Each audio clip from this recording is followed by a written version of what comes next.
Selamat malam, salam sejahtera. Isu paling hangat hari ini tentang penamaan calon ialah apabila berlaku rusuhan kecil di Parlimen Tenom.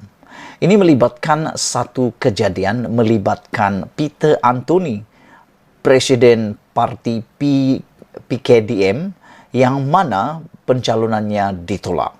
Aku nak cerita pada kamu apa sebab Peter Anthony ditolak pencalonannya. Tapi sebelum itu, aku nak cerita dulu beberapa hal penting untuk kamu semua sebelum kita sampai kepada kemuncaknya.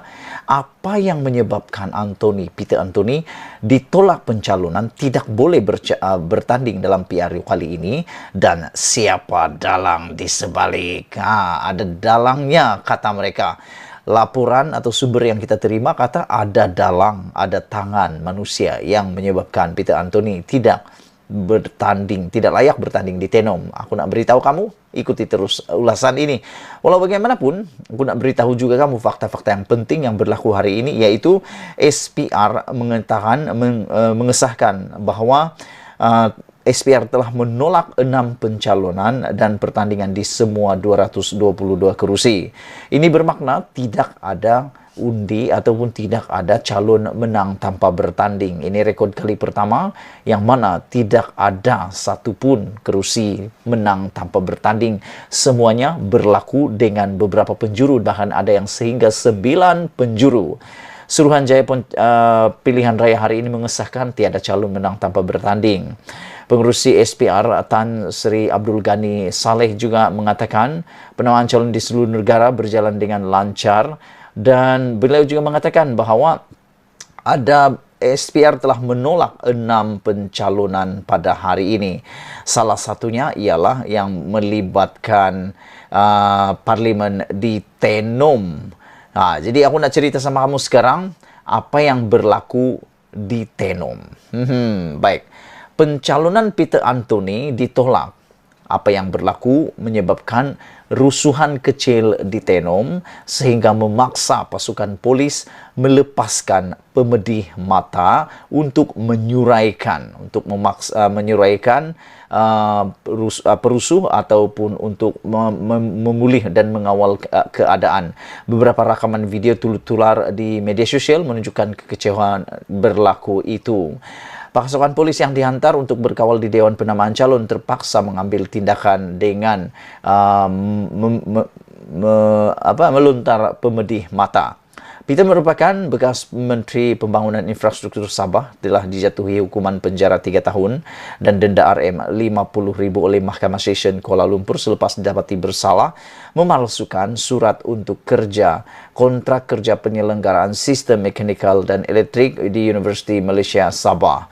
Beliau bagaimanapun memohon penangguhan pelaksanaan hukuman dan sabitan yang dibenarkan oleh mahkamah sama ada pada 1 Ogos lalu. Jadi rupa-rupanya sebelum aku nak beritahu siapa dalang kepada Peter Anthony tidak lagi layak bertanding di dalam pilihan raya yang ke-15 ini, rupa-rupanya kita semua sudah lupa bahawa Peter Anthony sebenarnya sudah dijatuhi hukuman penjara 3 tahun dan denda RM50,000 oleh Mahkamah Session Kuala Lumpur kena didapati bersalah memalsukan surat untuk kontrak kerja penyelenggaraan sistem mekanikal dan elektrik di Universiti Malaysia Sabah. Itu punca utamanya. Walau bagaimanapun, ada satu laporan kita terima, sumber mengatakan bahawa Peter Anthony sedang merayu dan mengatakan beliau sebenarnya layak untuk menjadi calon kerana beliau belum lagi menjadi banduan, katanya. Itulah selepas duluan beberapa hal yang berlaku sebelum ini yang mengatakan aku belum banduan walaupun sudah dijatuhkan hukuman. Sekarang sudah nampak kesannya apabila orang juga menuntut benda yang sama. Jadi hari ini sekarang aku nak bagi tahu kamu siapa orang yang bertanggung jawab dalang yang menyebabkan Peter Anthony tidak layak bertanding. Dalam laporan di Malaysia kini, Peter Anthony kata ada tangan gahib punca pencalonannya ditolak di Tenom. Siapa tangan gahib itu? Kamu tinggalkan komen kamu sekarang. Agak-agak kamu siapakah tangan gaib yang dimaksudkan oleh Peter Anthony ini? Presiden Parti Kesejahteraan Demokratik Malaysia (PKDM) Peter Anthony yang pencalonannya di kerusi Parlimen Tenom ditolak pagi ini akan mencabar keputusan SPR di Mahkamah pada Isnin nanti. Bercakap pada pemberita di Tenom, Adun Malalap itu mendakwa terdapat tangan gaib di sebalik penolakan SPR terhadap pencalonannya. Anthony mendakwa pegawai pengurus SPR yang bertanggung jawab ke atas pencalonan beliau di Tenom telah pun menerima pencalonannya dan mengumumkan sebagai salah seorang daripada 6 calon. Tetapi menarik balik keputusan itu kemudian selepas menerima bantahan dari ibu pejabat SPR. Kami telah mengikut semua prosedur yang diperlukan dan mereka yaitu SPR telah menyemak semua dokumen kami. Kemudian mereka memaklumkan kepada saya bahawa semua dokumen saya adalah teratur dan lengkap, kata Peter Anthony. Selepas semua semakan dan proses saringan selesai, semua calon diminta mencabut nombor dan pegawai pengurus pilihan raya kemudiannya membuat pengumuman 6 calon akan bertanding di Tenom.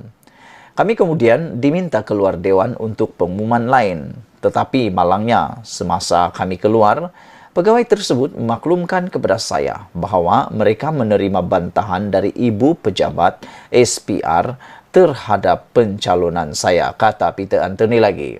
Anthony bercakap mengenai insiden rusuhan yang berlaku di luar pusat penamaan calon Tenom di Dewan Datuk Seri Panglima Antenom yang melibatkan penyokong PKDM. Kejadian itu menyaksikan polis terpaksa melepaskan gas pemedih mata untuk mengawal keadaan.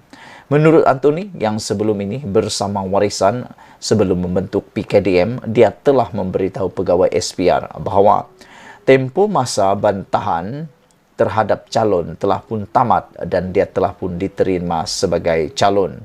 Bagaimanapun, pegawai itu memaklumkan SPR Sabah tidak ada isu dengan pencalonan saya, hanya ibu pejabat.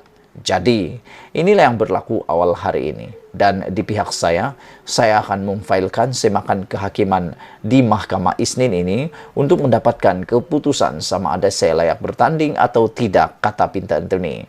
Mengenai sabitan jenayahnya pada Mei, di mana ahli politik itu didapati bersalah memalsukan dokumen dan dijatuhkan hukuman penjara 3 tahun dan denda RM50,000, Anthony berhujah bahawa dia masih dalam proses rayuan dan dengan itu boleh bertanding dalam pilihan raya. Dia berkata, terdapat perintah penangguhan terhadap sabitannya dan oleh itu belum lagi seorang banduan dakwa Anthony.